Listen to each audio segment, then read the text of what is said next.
The computer hacker group Anonymous is claiming tonight that it took down the website of the Federal Appeals Court in San Francisco this afternoon.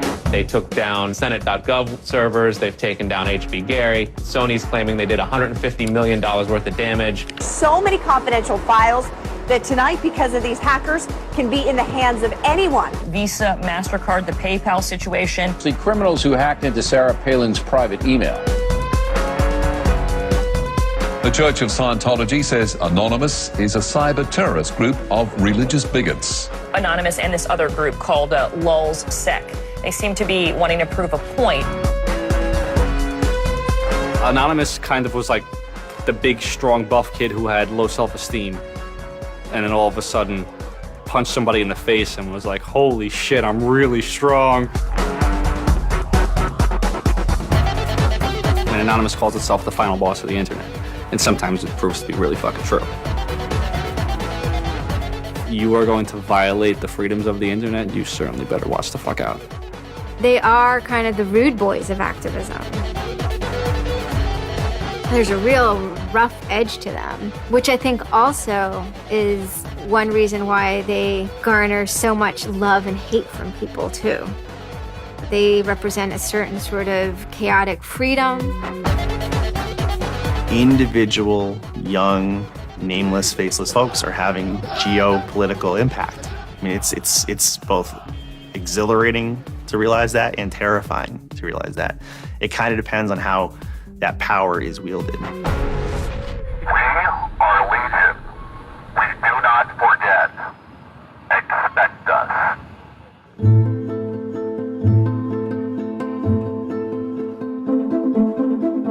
We stand for freedom.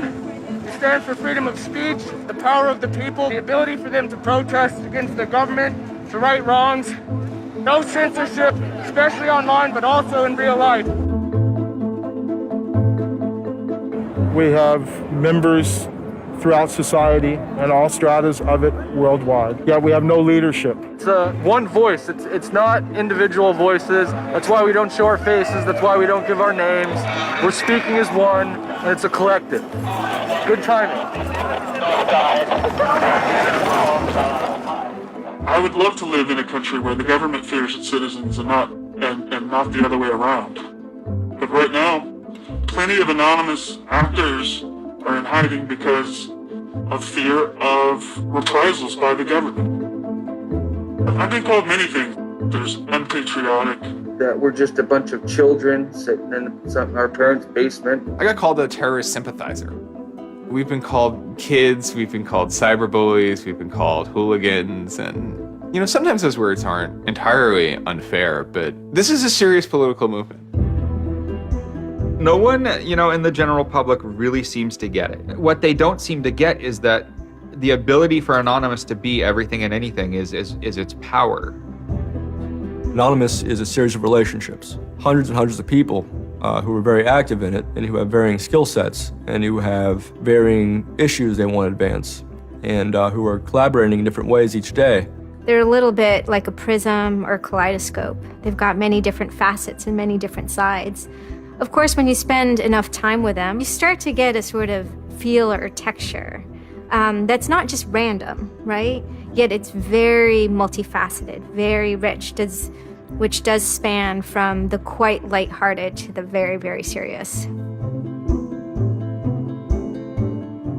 Bob Dylan had a line in a song saying, to live outside the law, you must be honest. They might do something which isn't technically correct, maybe it's not legally correct, but they're doing it for purposes that in their minds at least are ethical. People who know what they're doing, who share an ethos, who have a commitment to exposing and humiliating the man, who have a very low tolerance of lies and what they perceive as evil on the part of overweening power structures. They share information, they share tools and techniques, and they are currently having a very good time.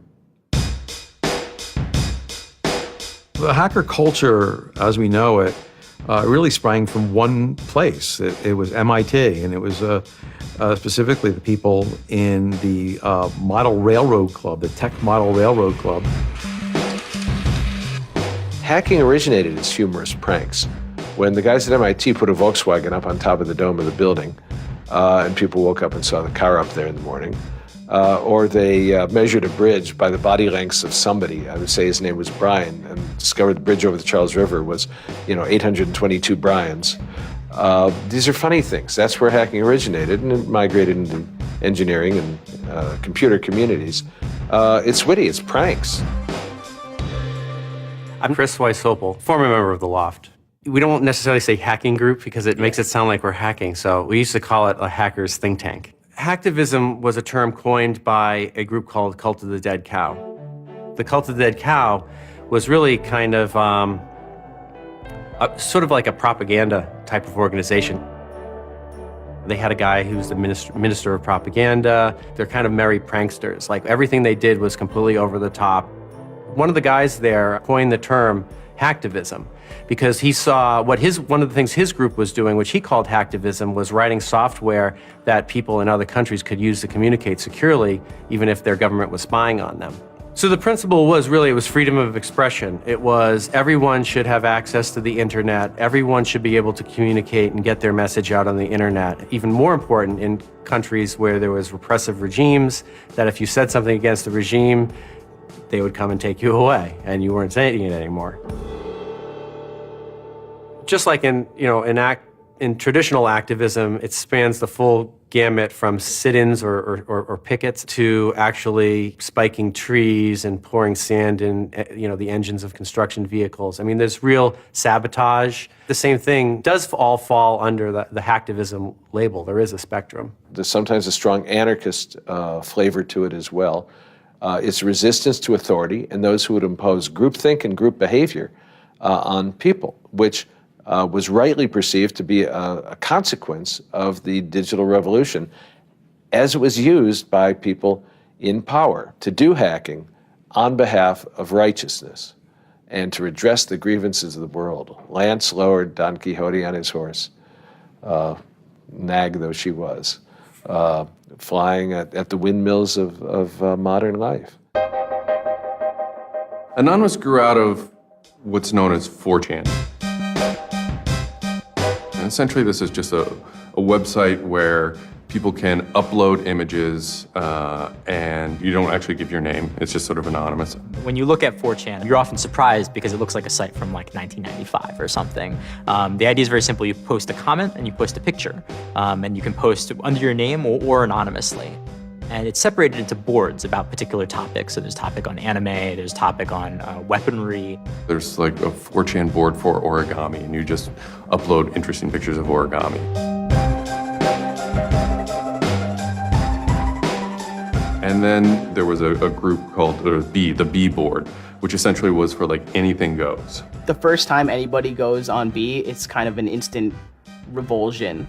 Because there's never a time that you go on there where you don't see something horrible. That instantly puts off a lot of people.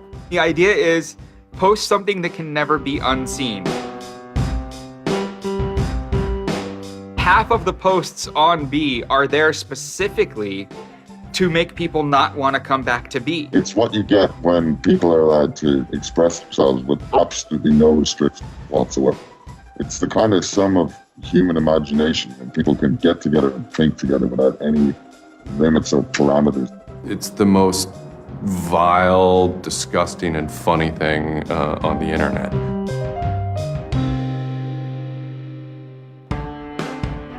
One of the important things about 4chan is to have a thread that really explodes and lasts for a long time. If it doesn't, then it disappears. It's a site that's not archived.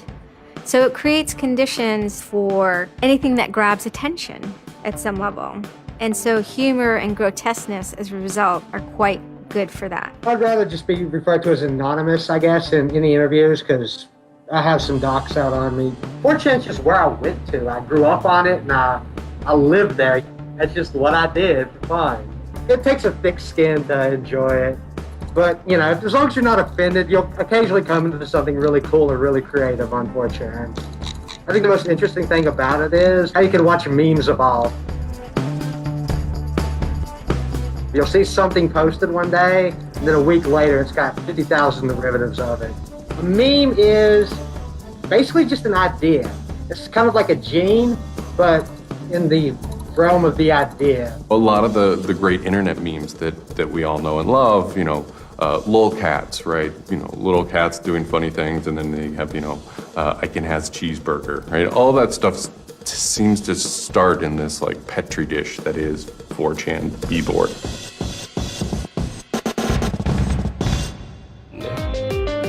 Say it publicly and your insane chocolate rain.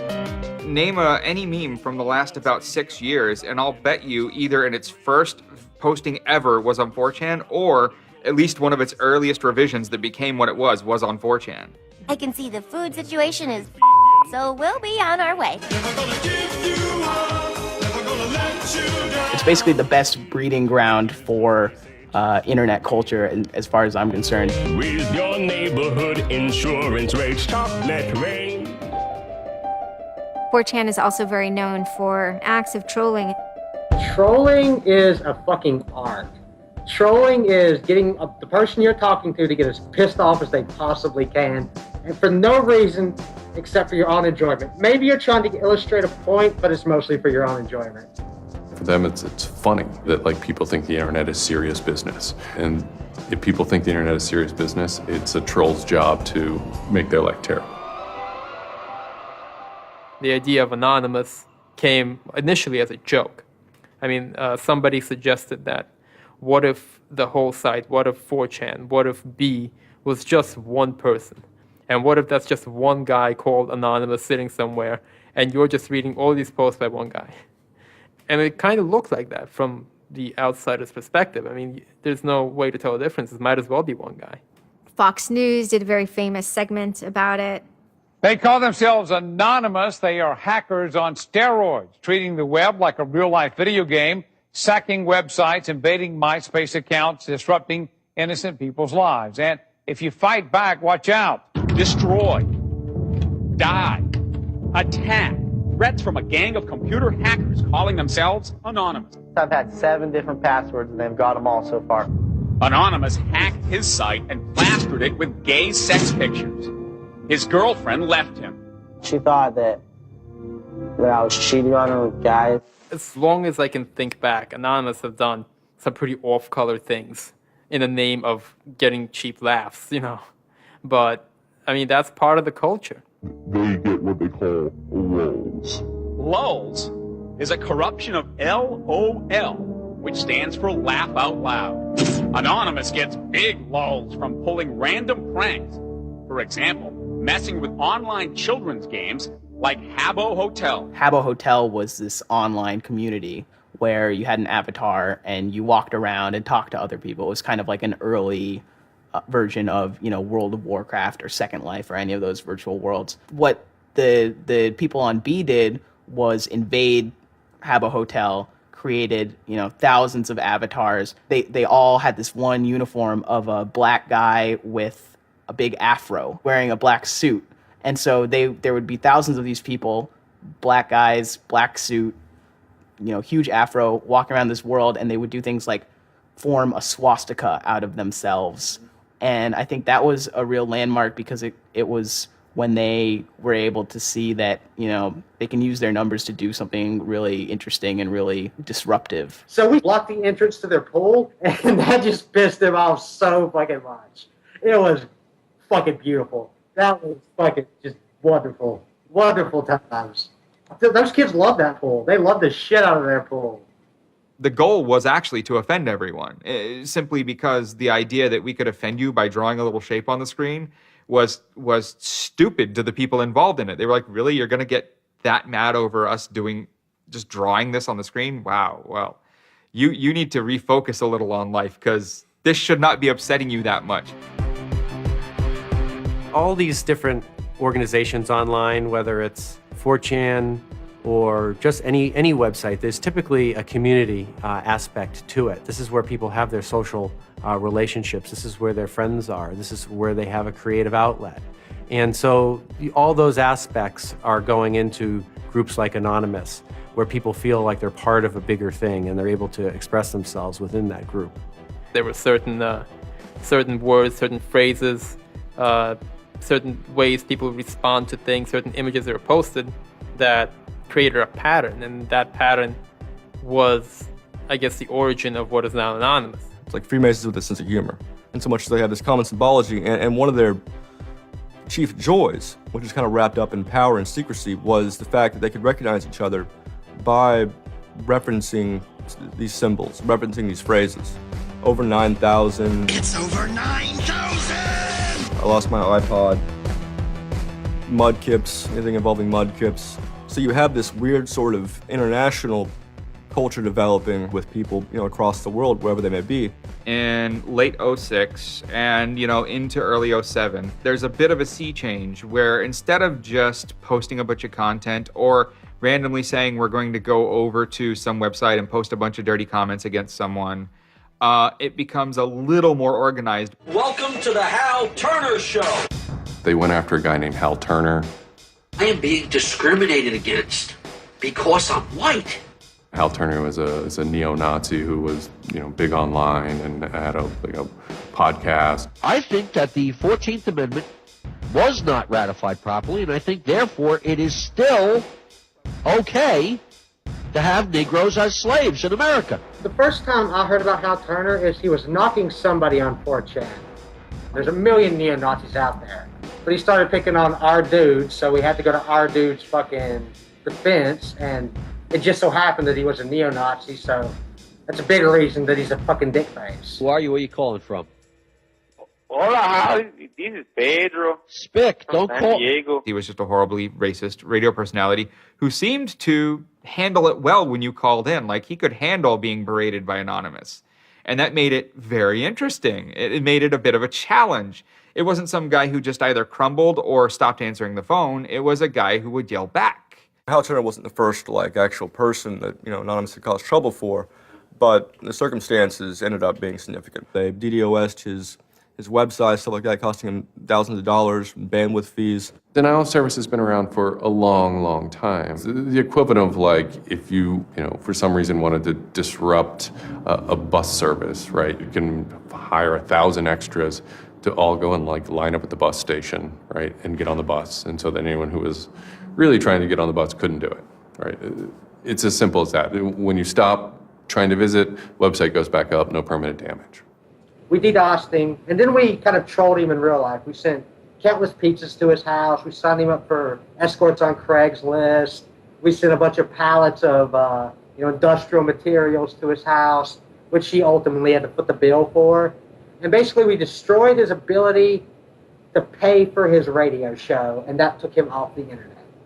And then they ended up getting some real hackers to help them out. This wasn't sort of pranks. They actually were able to get into Hal Turner's private servers and his mail servers and find some interesting emails that he was serving as an FBI informant, which, if you're a right-wing neo-Nazi, is not a good thing to be. And obviously him being an FBI informant and also his reaction, his sort of douchebaggy reaction to the raids, damaged his credibility within the white nationalist scene, which is a shame. Hal Turner's gone. He's been prosecuted by the feds for threatening judges.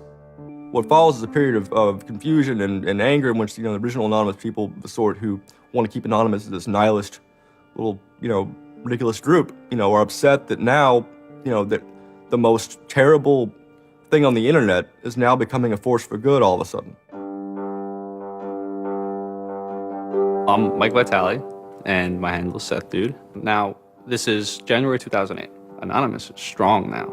We're not a little dinky fucking group anymore. This is millions of people worldwide, and we're watching. And then Scientology stepped in with a big target on its chest. A video came out of Tom Cruise that was supposed to be an internal Scientology video, talking about secrets of Scientology. Being a Scientologist, when you drive past an accident, it's not like anyone else. As you drive past, you know you have to do something about it because you know you're the only one that can really help. It talks about you're the only one who can stop, bad things from happening. And so this is kind of widely mocked online. It circulated like wildfire. Instantly, the Scientologists post a DMCA, Digital Millennium Copyright Act. And this is a way that if you own content, you can go to video sites, upload sites, and have your content pulled when someone uploads it illegally. So Scientology's always at odds with the internet, always trying to legally bully people out of fucking them over on the internet. They always did that. And then here they are trying again, but you know what? Anonymous saw that and they said, oh, you guys just fucked around badly. Like, you're trying to censor our internet. Are you trying to take a joke away from Anonymous? Like, you don't do that. A few people on 4chan posted, hey, we should grab that video and post it on a few other sites. What followed was, it's this term called the Barbra Streisand effect. And this video, as they're attempting to suppress it, went everywhere. Like, everywhere you look on the internet, you were gonna stumble upon this video. Actually, Gawker, the site that I worked for, was, I think, the first one to put it on the website, and we got in a huge legal battle with Scientology, who wanted us to take it down.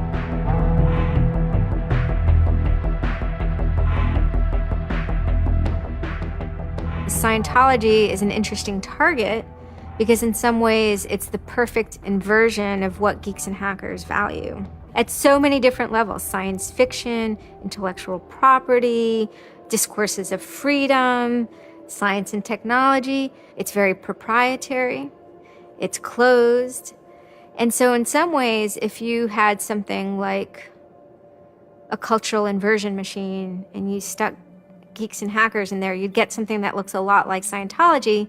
So it's quite offensive, and there's a real pleasure in attacking your perfect nemesis. And people who knew what Anonymous was to begin with were like, oh my God, Anonymous is gonna go to war with Scientology. This should be really interesting. Especially because it's two weird ass groups. I mean, I've been an Anon for a long fucking time. I know Anonymous is really strange. They're weird, and the stuff we like is weird, and it's really not mainstream at all. Now you have Scientology, also really weird. A lot of crazy shit goes down. Anybody on the outside who's seeing this is going, let's watch these two retards fight. Like, both their pants are gonna fall down, they're gonna triple, and then it's gonna hurt everybody, and it's gonna be hysterical. And then that's when 4chan kind of reared into action, really reared into action. And they started to troll the Church of Scientology. And this took the form of pranking the Dianetics hotline, ordering pizzas.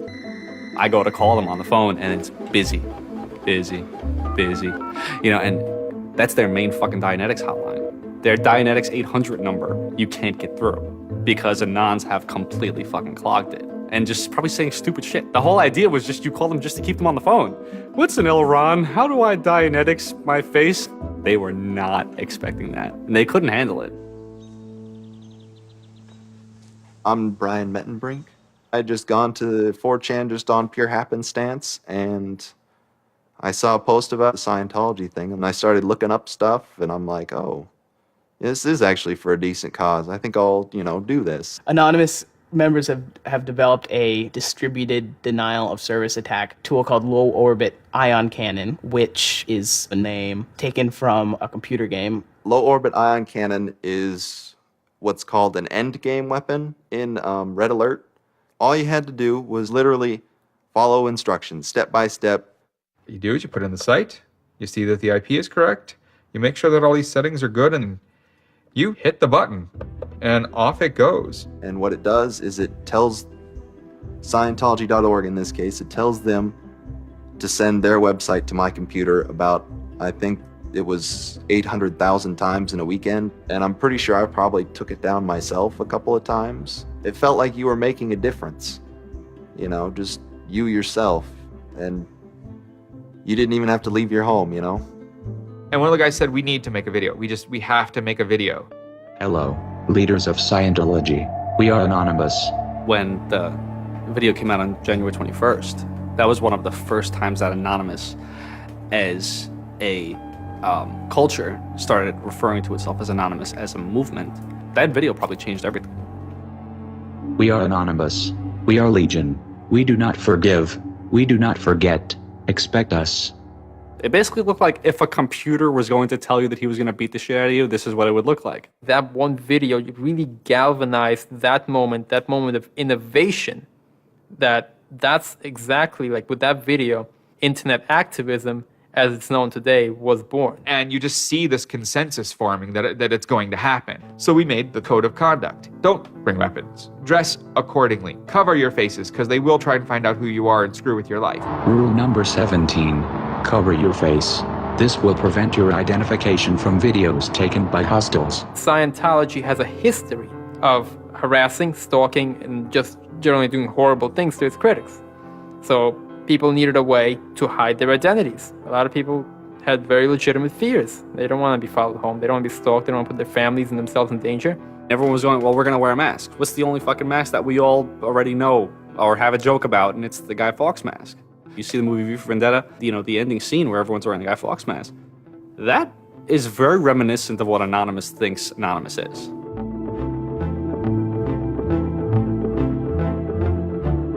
We wanted to represent anonymity in some way when it moved into real life.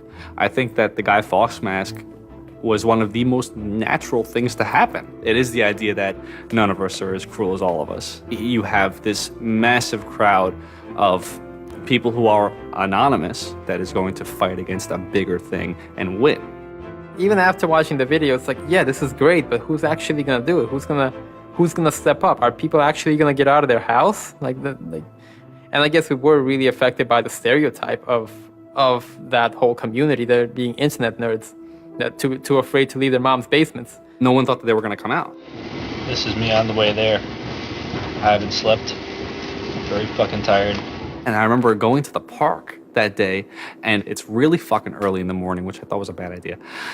And I'm smoking a cigarette, and I'm looking around like, where the fuck is everybody? There's nobody here. So here I am, sitting in Bryant Park, waiting for the other announce to show up. I remember thinking like, oh fuck, like, am I gonna be the only one in the park? Am I gonna walk to Scientology with fucking 6 or 7 people? Which totally defeats the entire purpose of this, because now they could single me out, you know? Then I get up and I start walking around, and I see there's a lot of green balloons over there for some reason. On the other side of the park, there was like fucking 200 people.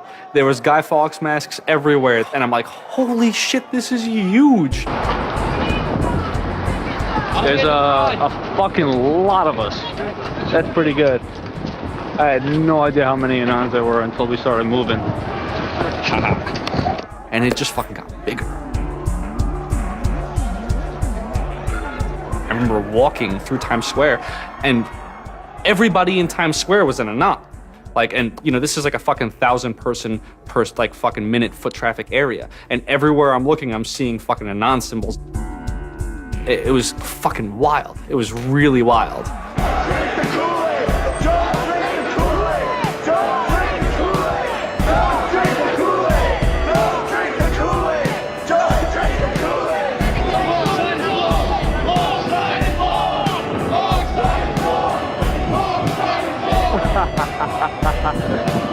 This is our fucking raid.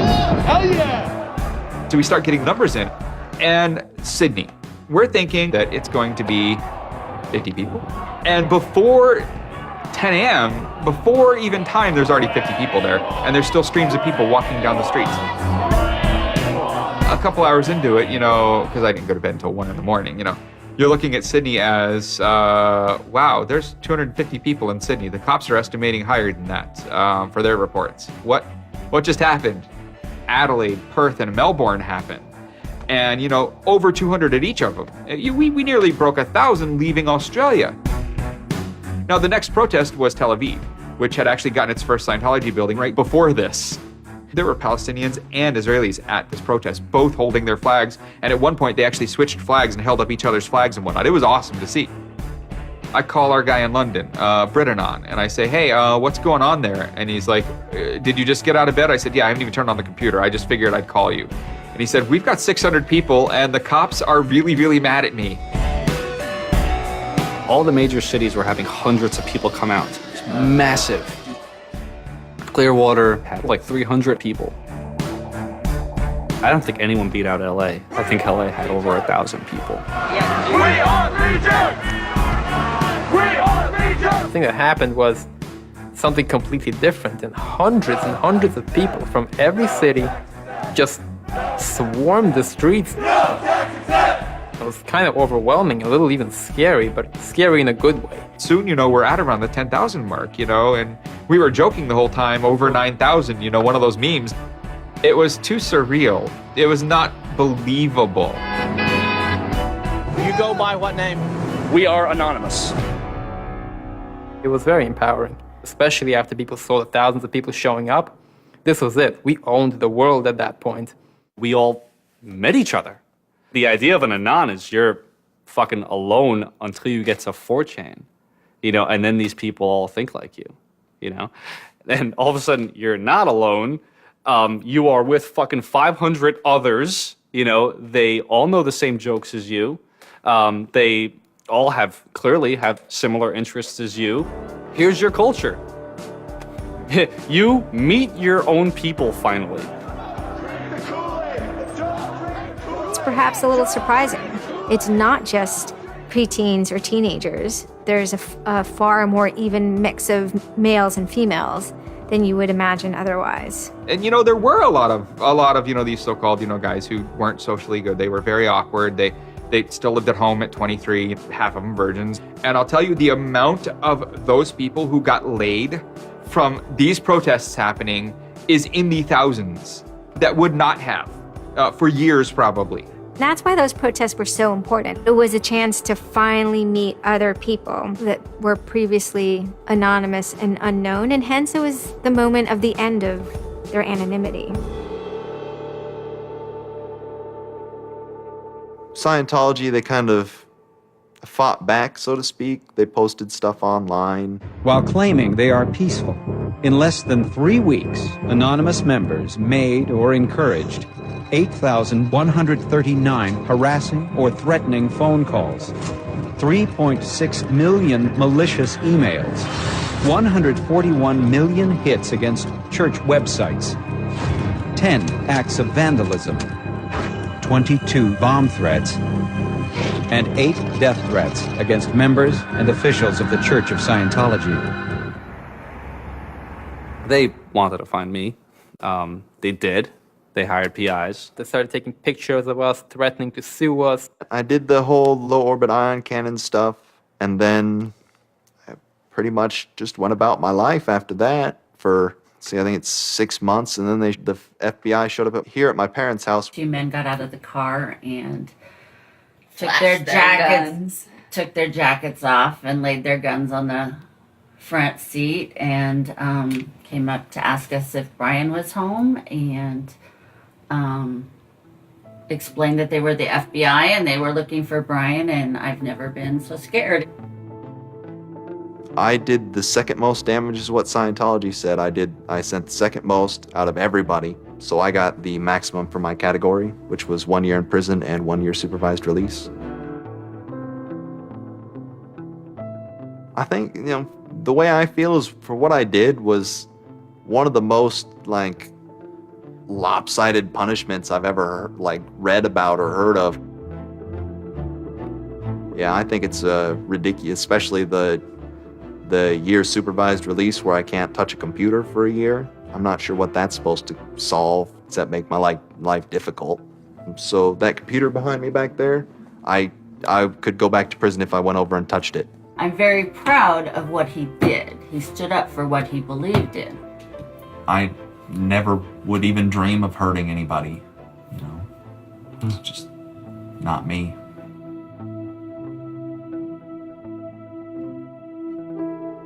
Prior to Anonymous, critics of the church still had to be very, very careful because of the aggressive lawsuits that were launched against academics, journalists, and other critics. I would say that era is over.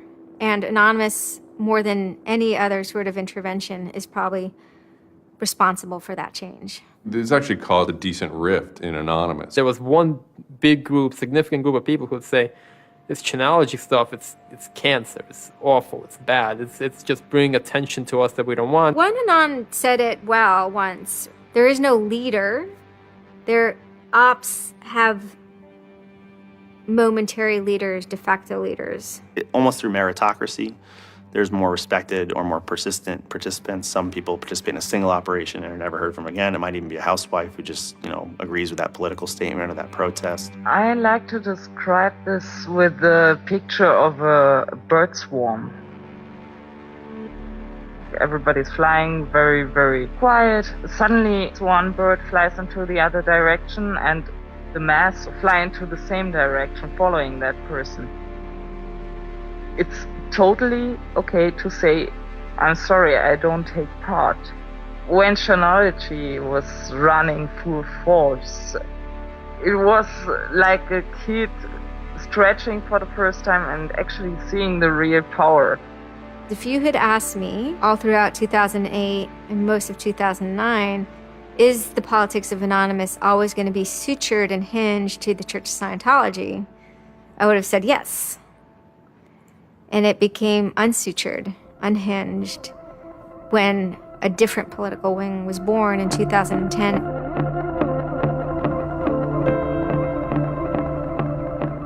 It is our task to find secret abusive plans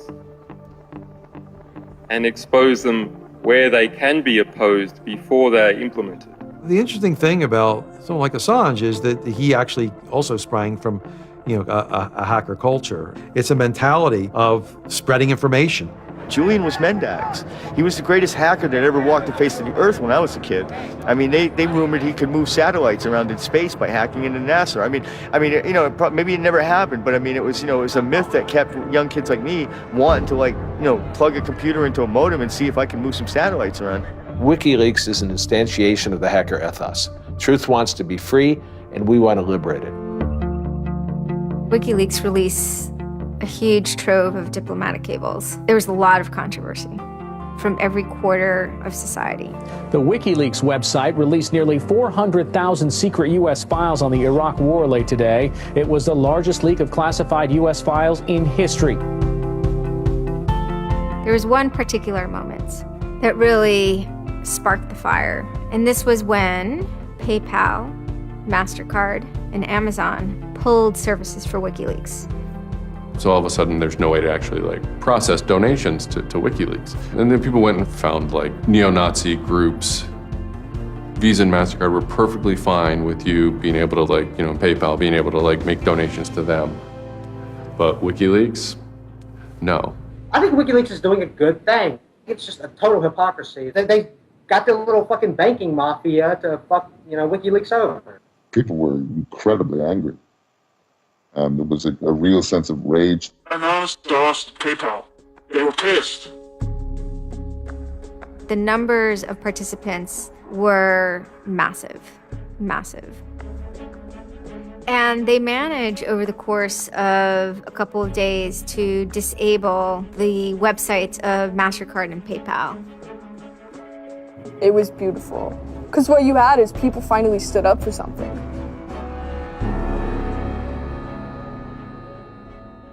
My name's Pete Fine. You can call me an internaut or a hacktivist. Telecomics is an ad hoc cluster of volunteer net activists who have spent much of the last year trying to keep the internet running in the Middle East. In kind of the lead up to the Egyptian revolution, we would tweet on people's behalf. We would get people from Egypt who were unable to access Twitter on their own on our IRC network, and we would take reports from them and tweet them out using our account to kind of help them get the word out about what they were experiencing. Some of this shit is personal. And one of the things about the movement as a whole, when Egypt rolled around, is that Egypt broke us emotionally. Watching in real time with live feeds that we helped set up, Egyptians get massacred with machine guns. It was different, and I have never in cyber activism wept before. It's never bothered me like that. It's never been able to touch me the way Egypt touched me.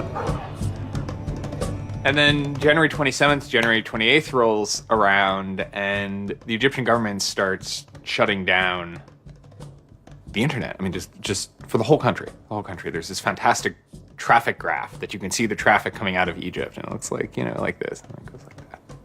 Just totally stops. And we were just shocked. I mean, we were just like, what the fuck? Like, what the fuck? To think that a country would completely cut itself off as much as it was able to from the outside world was pretty unthinkable. We know bad things go on in the dark places. That's the kind of thing that could start riots. I think when Mubarak did what he did, I think it really upset people here as well as in the Middle East. I put myself in their place, and I found myself in a desert of nothingness because he just wiped out everything that my world incorporated. That just showed me and everybody else that the same thing can happen at any time, at anywhere, in any government. Anonymous and the people on the internet stood up and said, go fuck yourself. You want to shut down their internet? Fine. The people on the internet will show them how to turn it back on. A lot of my friends helped with encryption, helped people on the ground in those countries validate SSL keys and certificates, and really showed them how to subvert their government and become free. And then Telecomics started to tweet connections to the internet, dial-up connections. In Egypt, the care package we put together included some kind of our comms information, the ham radio and dial modem details. In total, we helped coordinate and run about 500 dial-up modem lines. We also Googled up treatments for tear gas and other kind of basic medical treatment and found folks who could translate that into Arabic. Sort of put this together in a nice one-page PDF and fax, and off it goes. President Hosni Mubarak has decided to step down from the office of President of the Republic.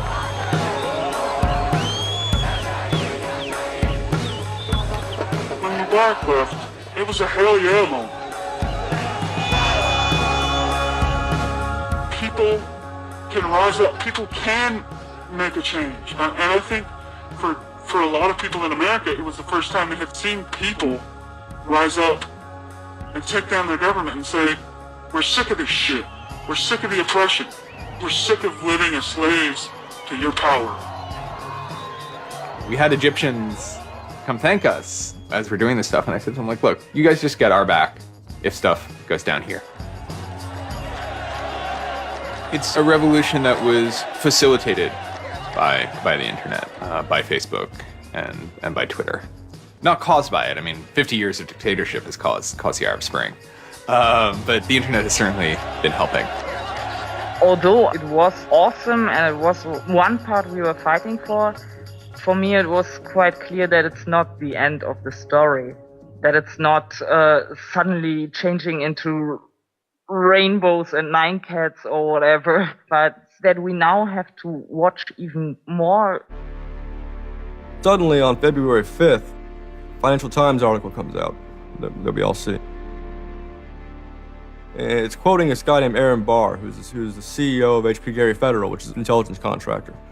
And Aaron Barr is telling his Financial Times journalist, Joseph Min, that he's been secretly monitoring the AnonOps server where all this is going on, and has done so for several weeks, and using his own custom brand of information operations techniques, has managed to identify the alleged leadership of Anonymous, including 25, quote, lieutenants, unquote, some sort. We have to see this document.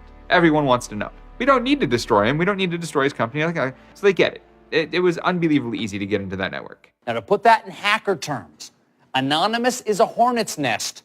And Barr said, I'm going to stick my penis in that thing. The HB Gary hack brought about 70,000 emails. Probably the most important ones had to do with a proposal that HB Gary had already formulated. It was packaged up as a nice PowerPoint presentation. Kind of act as privatized agent provocateurs, where they were going to discredit WikiLeaks.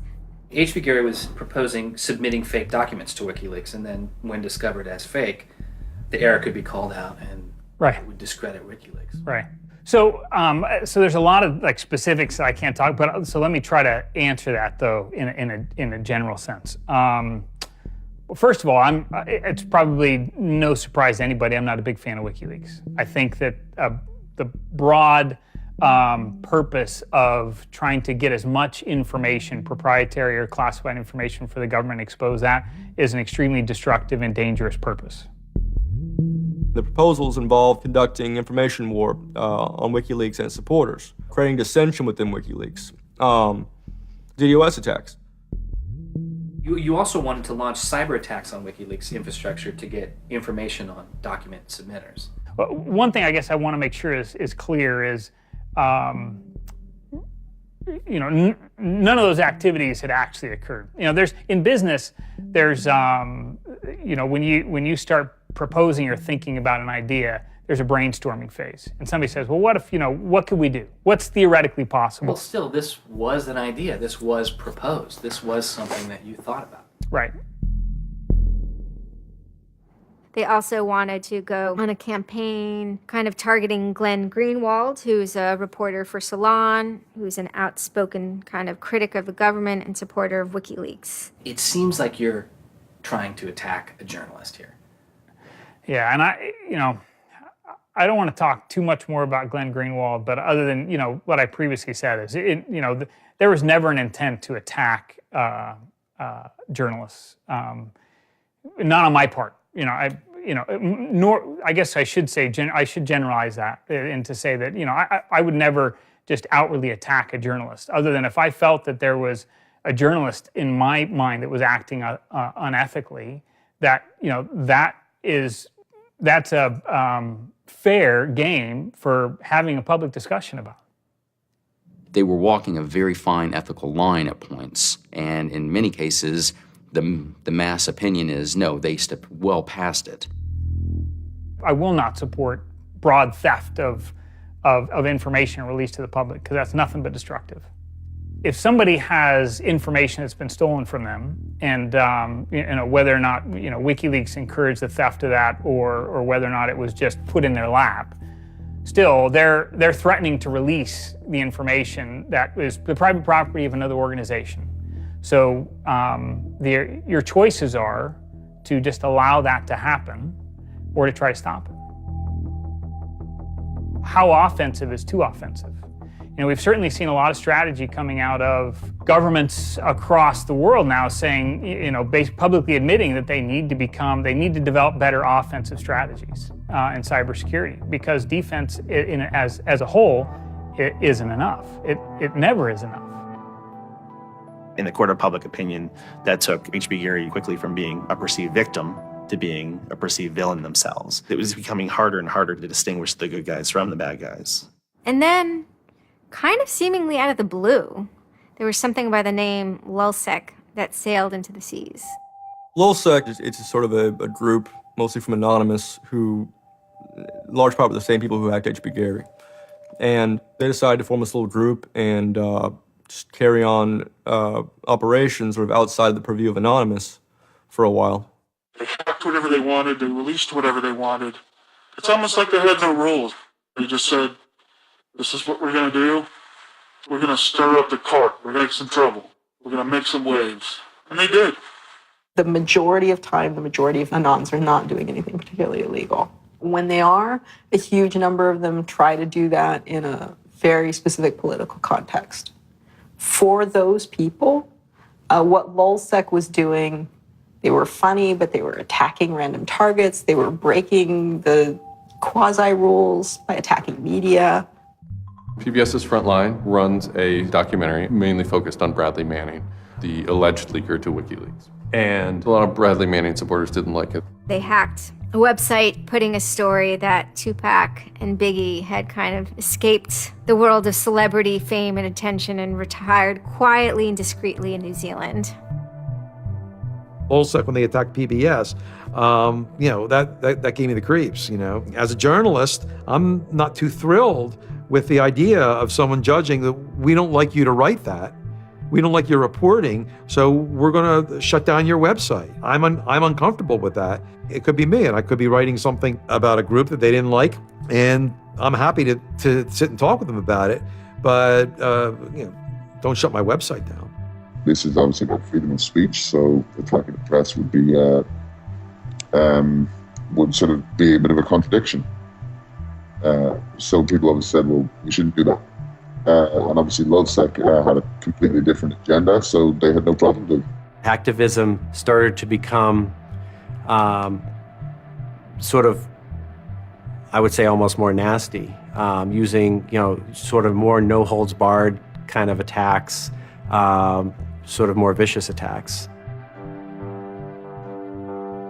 They sort of saw themselves as going out there, breaking into like anything, everything, governments, corporations, police departments, largely for the same reasons Anonymous would. They went after Arizona for immigration policy, 50-day run, causing mayhem, havoc, and then ended it. The computer hacking group, Lulz Security, has announced it's disbanding, saying it had achieved its mission to disrupt government and corporate organizations for fun. I call this whole thing the rise of the chaotic actor. And chaotic could be chaotic good, neutral, or evil. If you go back to the old Dungeons and Dragons charts. And some people see Anon-Ops initially, let's stick with Anonymous, as chaotic good. They saw Operation Payback, or they saw attacking Scientology, and they say that's good. It's like Robin Hood, right? Chaotic good. Outside the system, but doing something good. Other people saw Anon as chaotic evil, like the Joker. They just want to see the world burn and doing potentially irreparable damage. And the truth is, yes, it's the entire column of chaotic. I'm actually a little less concerned about some of the things LulzSec's done and more concerned about the next generation of LulzSec, the next turn of the crank of who takes it further or is more aggressive. Whoever fights monsters, should see to it they don't themselves become one. Really, as powerful as they seem to be, LulzSec and Anonymous are really small potatoes compared to the bigger operations that are going on that we don't hear about, maybe operations funded by government. 16 people were arrested today, but dozens of FBI agents targeted alleged members of the loose-knit hacking group. Armed with search warrants, agents hit 6 homes in New York, along with locations across the country. The people arrested yesterday were suspected of attacking PayPal's website after the company shut off payments to WikiLeaks. Defenders of the hackers say they're merely engaged in civil protest, but FBI officials worry the disruptive cyber attacks could move in a more dangerous direction. So the FBI shows up at 6 in the morning, and it was really obnoxious. And I remember being frustrated and angry because there was nothing that I had done that would have justified an FBI search warrant. They came and guns blazing and all this other good stuff, busted down the door. I immediately just dropped down on the floor, 180, didn't want nothing. I wasn't trying to fight nobody. Even if you accept what the government is saying is true, what is important is that people are participating in the process. It is very much the process. It is sitting in an encounter in Selma, Alabama. 500 Freedom Riders refusing to allow people to go and sit in at a segregated lunch counter. They write books about that stuff. It is demonstrating at a street corner saying no to a war. It's just a different, it's just a different vehicle. It's the same result. There's always going to be legal consequence when you decide to break the law.